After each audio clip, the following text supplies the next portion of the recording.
Socket की wiring किस तरह से करना है। बोर्ड है, इसमें एक सॉकेट लगा हुआ है, 6 स्विच लगा हुआ है।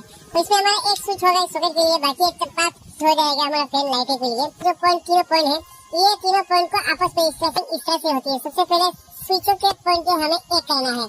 तीनों स्क्रू को यहाँ पर हम सेम इस वायर की इस तीनों स्विच का जो तीनों नट हमने ढीला करके रख दिया है, तो पॉइंट को इस तरह से एक कर देंगे। तो ये तीनों नट को हम यहाँ पर कस देते हैं। इनको अच्छी तरह से कस दिया है, देख सकते हैं। और नीचे वाला जो तीनों स्विच है, तीनों पॉइंट हमने एक कर दिया है। यहाँ पर वायर निकल के हमारे ऊपर के साइड गया हुआ है, ये तीनों पॉइंट को हमने एक कर दिया है। और सॉकेट का लगा देंगे यहाँ पर, इसमें लगा देंगे, देखते हैं। अब ये स्विच दबाने पर इस सॉकेट में हमारा फेज लाइन जाएगा और अब हमें न्यूट्रल कनेक्शन करना है। हो गया हमारा मेन लाइन का वायर।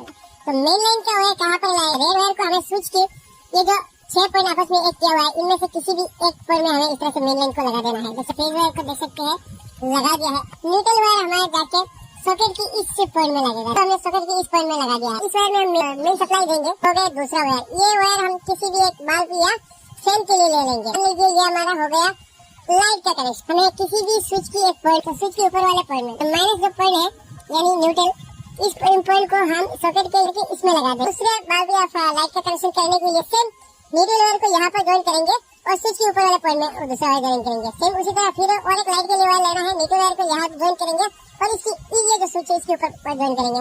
ये भी अब कनेक्शन करेंगे, सेम ही इसी प्रोसेस से होगा।